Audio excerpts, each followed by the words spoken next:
यानी कि सबका बदला लेगा रे तेरा फैसल। होता ये है कि जर्मनी के लोग ऐसे बैलगाड़ी भर भर कर पैसा ले जाते हैं और सिर्फ एक ब्रेड का पैकेट लेकर आते हैं।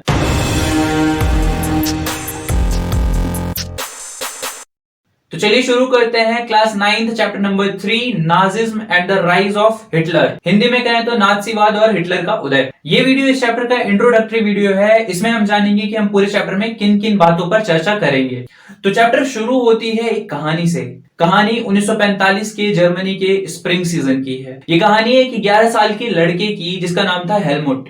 वो बिस्तर पर लेटे कुछ सोच रहा होता है, इतने में दूसरे कमरे से उसके माता पिता की दबी सी आवाज आने लग जाती है। उसके पिता कहते हैं कि मैं अपनी जान दे दूं या फिर पूरे परिवार को ही खत्म कर दूं। वो कहते हैं कि अब एलाइज कंट्रीज भी हमारे साथ वैसा ही बिहेव करेंगी जैसा कि हमने अपाहिजों और यहूदियों के साथ किया था, क्योंकि उन्हें उनका भविष्य सुरक्षित नहीं दिखाई दे रहा था। उन्हें लग रहा था कि उनका जीवन संकट में है। ये बात खत्म होती है और कल सुबह वो पूरा परिवार बहुत ही अच्छे से एक दूसरे के साथ टाइम स्पेंड करता है, हंसता खेलता है। और थोड़ी देर बाद ये खबर मिलती है कि उसके पिता ने दफ्तर में खुद को गोली मारकर आत्महत्या कर ली है। और हेलमुट जब अपने पिता की खून से सनी हुई लाश को देखता है तो इसका सदमा उसके दिमाग पर इतना गहरा पड़ता है कि अगले 9 साल तक वो अपने माता की हाथ से बनाया हुआ खाना भी नहीं खाता। पर ऐसा क्या था जिसकी वजह से उसके पिता ने खुद को गोली मार ली? वो वजह थी कि उसके पिता नाथसी थे, यानी वो एडोल्फ हिटलर के बहुत बड़े समर्थक थे। पर एक नाथसी ऐसा क्यों करेगा? क्यों वो खुद को गोली मारेगा? चलिए समझते हैं इसके पीछे का कारण। तो होता यह है कि सेकेंड वर्ल्ड वॉर में यानी कि द्वितीय विश्व युद्ध में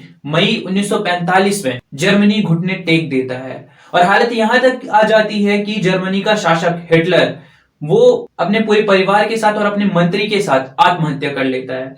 लेकिन उसको इतना डर क्यों है? क्योंकि उसने ऐसी कोई भी यातना नहीं छोड़ी है जो कि उसने दूसरे लोग को ना दी हो। उसने यहूदियों को, जिप्सियों को बहुत ज्यादा सताया था और मौत भी वो लोगों को आसानी से नहीं देता था। वो लोगों को एक बड़े से कमरे में भर देता था जहां पर जहरीली गैसें छोड़ दी जाती थी और लोग तड़प तड़प के मर जाते थे। और ये हिटलर भी नाजी विचारधारा का प्रचारक था, नाजी विचारधारा को मानने वाला था। अब शायद आपको समझ आया होगा कि हेलमुट के पिता ने खुद को गोली मारकर क्यों हत्या कर ली। क्योंकि उसे डर था कि नाजियों ने दूसरों के साथ जो किया है, अपाहिजों के साथ, यहूदियों के साथ, जिप्सियों के साथ, वही उनके साथ भी ना हो। लेकिन जब जर्मनी हार जाता है तो न्यूरेमबर्ग अदालत में सुनवाई की जाती है और वहां पर जर्मनी को कोई कड़ी सजा नहीं दी जाती। उसके जो 11 लीडिंग लीडर्स थे जिन्होंने इन सब के पीछे जिनका हाथ था, उनको सजा दी जाती है और बाकी सबको छोड़ दिया जाता है।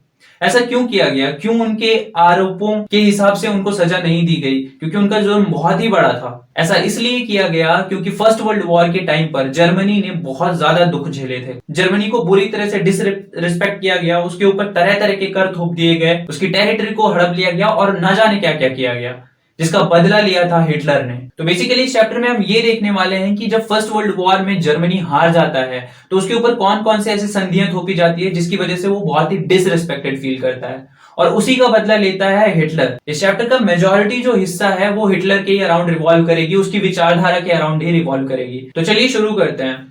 होता यह है कि फर्स्ट वर्ल्ड वॉर दो गुटों के बीच में शुरू हो जाता है 1914 में। ये दो गुट कौन से थे? एक एलाइज पावर था, एक सेंट्रल पावर था। जर्मनी था सेंट्रल पावर में।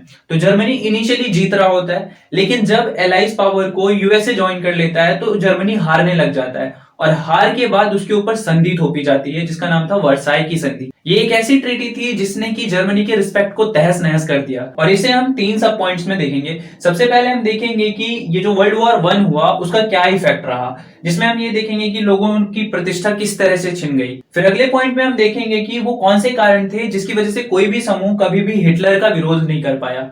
और फिर देखेंगे जब इसी बीच डिप्रेशन आ जाता है तो जर्मनी इससे कैसे डील करता है। होता यह है कि जर्मनी के लोग ऐसे बैलगाड़ी भर भर कर पैसा ले जाते हैं और सिर्फ एक ब्रेड का पैकेट लेकर आते हैं। तो समझेंगे कि वो हालत कैसे आ गई जर्मनी की। फिर हम देखेंगे हिटलर का उदय, जिसमें हम देखेंगे कि हिटलर जो था उसका बचपन बहुत ही गरीबी में बीता था। उसने फौज ज्वाइन कर ली और उसके बाद 1919 में एक छोटी सी पार्टी ज्वाइन कर लेता है, लेकिन वो अपने जोशीले भाषण से लोग को यह भरोसा दिलाने में कामयाब हो जाता है कि मैं ही वो शख्स हूं जो तुम लोग को तुम्हारी प्रतिष्ठा, छिनी हुई प्रतिष्ठा दिलाएगा, यानी कि सबका बदला लेगा रे तेरा फैसल। हिटलर अपने असली रूप में तब आता है जब उसको 1933 में जर्मनी का चांसलर बना दिया जाता है। अब यहां से वो शुरू करता है अपनी दरिंदगी और जर्मनी की हालत को ठीक करने के लिए वो हालमार्श शाफ्ट नाम का एक इकोनॉमिस्ट को हायर करता है। हालमार्श शाफ्ट इतने अच्छे एडवाइसेस देता है उसको कि इकोनॉमी जो है सुधरने लग जाती है, लेकिन हिटलर जो है हथियारों पर बहुत ज्यादा पैसे लगा रहा होता है। हालमार्श शाफ्ट एक दिन आके बोल देता है कि आप इतने सारे पैसे खर्च कर रहे हैं इसमें, तो हिटलर को गुस्सा आ जाता है, तो हटा देते हैं उसको। और फिर तीसरे वाले पॉइंट में हम देखेंगे कि नाजीज का वर्ल्ड व्यू क्या था, यानी कि वो लोग पूरे विश्व को किस तरह से देखते थे। वो बोलते थे नीली आंख और सफेद रंग, यानी कि गोरा होना चाहिए, तभी वो आर्य है, अदरवाइज उस बच्चे को ले जाओ, घेटों में डालो, जहरीली गैसें छोड़ो उस पे, मार दो उसको। और वो कल्पना करने लग जाता है एक ऐसे राष्ट्र की जहां पर सभी लोग आर्य होंगे, यानी गोरे रंग के होंगे, कोई भी विकलांग नहीं होगा, अगर कोई होगा तो उसे मार दिया जाएगा, यहूदियों को मार दिया जाएगा। इस तरह के राष्ट्र की वो कल्पना करता है। फिर हम समझेंगे कि यूथ की क्या स्थिति थी नाजी जर्मनी में। होता क्या है कि यूथ को सिखाया जाता है कि तुम आक्रामक होने चाहिए, उनको मुक्केबाजी सिखाई जाती थी, उनको नफरत करना सिखाया जाता था यहूदियों से। इवन जो महिलाएं गोरे बच्चों को जन्म देती थी उनको प्राइज दिया जाता था, ज्यादा बच्चों को जन्म देती थी उनको प्राइज दिया जाता था, और जो भी काले बच्चे को जन्म देती थी या फिर यहूदियों से अपना संबंध बनाती थी उनको गंजा करके छोड़ दिया जाता था। मतलब बहुत ज्यादा उनके साथ ज्यादतियां की जाती थी। और यहूदी बुरे हैं, बाकी सारे धर्म बुरे हैं, ये सारी विचारधारा उसने कैसे फैलाई? रेडियो, समाचार पत्र, इश्तिहार, हर तरह से उसने ये विचारधारा फैलाने की कोशिश की। यहाँ तक कि इस तरह के पोस्टर बनाए गए जिसमें कि यहूदियों को मजाक उड़ाया गया, उन्हें अपमानित किया गया। और एक वक्त ऐसा आता है कि यहूदियों को खुद लगने लग जाता है कि यार हम सच में बुरे हैं, हमारे अंदर ही कोई कमी है। और फिर हम यहाँ पर देखेंगे कि लोग जो थे, जो कि उसके यातनाओं से पीड़ित हुए थे, उनकी क्या स्थिति थी, उन्होंने क्या लिखा है इसके बारे में। एक आदमी का स्टेटमेंट दिया हुआ है आपकी किताब में, जो कि कहता है कि मैं युद्ध के बाद सिर्फ आधे घंटे और जीना चाहता हूं।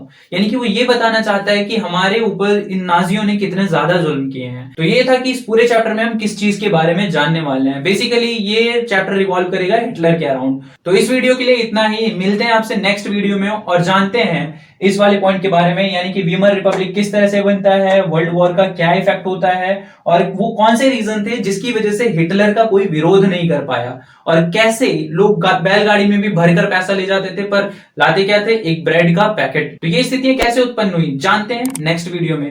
तब तक खुश रहिए, पढ़ते रहिए। जय हिंद।